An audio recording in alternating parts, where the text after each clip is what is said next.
Tout à l'heure, parlant de la philosophie, on nous a dit elle avait été, n'est-ce pas, importée de l'Égypte vers la Grèce. Et nous allons voir maintenant, dans le cadre de la religion, n'est-ce pas, comment est-ce que les religions africaines ont été importées, n'est-ce pas, vers l'Europe, notamment le christianisme. Et nous allons le faire avec un des spécialistes de la question, à la personne de M. Balloch, qui est à la fois historien et égyptologue. Et de ce point de vue, là, nous allons l'introduire sur le plateau. Bonsoir. Hotep, M. Taou. Merci. Donc, ceci va nous permettre à la technique, n'est-ce pas, de déployer les images que vous allez pouvoir commenter. Elles concernent, n'est-ce pas, le plagiat des religions africaines. Exactement. En attendant que les images soient déployées à l'écran, sachez déjà que lorsqu'on parle de religion révélée, il n'y a jamais eu de révélation. La révélation, c'est la frustration de l'homme blanc devant le génie du noir, le génie que le noir a, à partir de cette tradition de créer des systèmes philosophico-religieux. Il n'y a jamais eu de révélation dans l'histoire. Et ça, c'est une véritable escroquerie.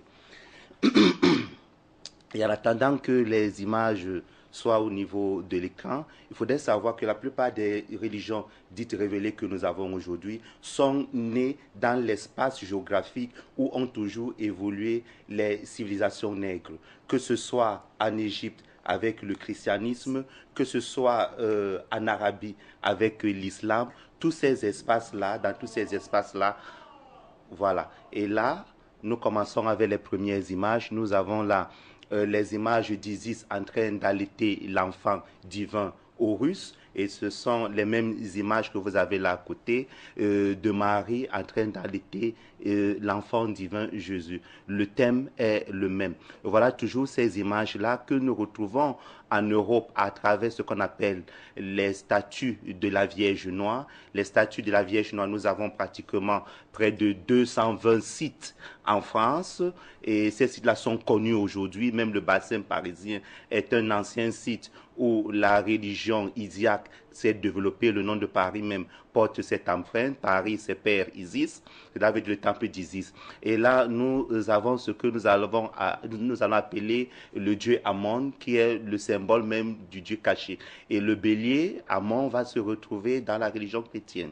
Là, nous avons les chapeaux que les papes portent très souvent et que nous retrouvons encore dans la religion africaine. Donc, vous comprenez déjà que si de l'autre côté il y a eu révélation et que nous connaissons ces chapeaux-là pratiquement 3000 ans avant Jésus-Christ, alors soit Dieu a parlé avant chez nous et il est parti parler en Europe, ou encore il faut reconnaître qu'il y a eu quelque part plagiat là. Et nous retrouvons Ramsès II et d'autres pharaons encore avec les mêmes couronnes. Et là derrière vous avez un pharaon qui a la couronne blanche, c'est ça qui va devenir plus tard dans le catholicisme la tiare papale. Et là nous avons le culte des crânes qu'on nous reproche aujourd'hui de vénérer les crânes et que c'est diabolique. Voilà la première religion chrétienne au centre de son culte, le culte des crânes. Et tout le monde le sait aujourd'hui, dans les églises catholiques, là où il y a l'autel en bas, dans les paroisses, il y a toujours l'ossement de quelqu'un qu'on prétend avoir été saint. Eux, ils appellent ça relique. Chez nous, c'est os. Chez eux, c'est relique. Soit c'est os chez tout le monde, soit c'est relique chez tout le monde, il faudrait bien qu'on le sache. Et là, il y a une image de Marie Issa. C'est le premier Christ avant Jésus-Christ parce que c'est lui dont on parle dans les textes chrétiens. Marie Issa a vécu pratiquement 312 avant Jésus-Christ. Et ce Marie Issa-là, c'est lui qui est rapporté dans les textes esséniens. Et ce sont ces textes esséniens-là qu'on va reprendre dans la littérature biblique. Il faut lire par exemple Eusèbe de Césarée qui reprend des études faites par Philon d'Alexandrie. Le livre d'Eusèbe de Césarée, c'est Histoire ecclésiastique. C'est fort intéressant à ce sujet-là. Et nous continuons avec les prochaines images qui nous montraient déjà le pape Benoît XVI et François Ier en train de faire une séance de prière dans la chapelle Sixtine. Et regardez bien au fond, c'est l'image de la Vierge Noire.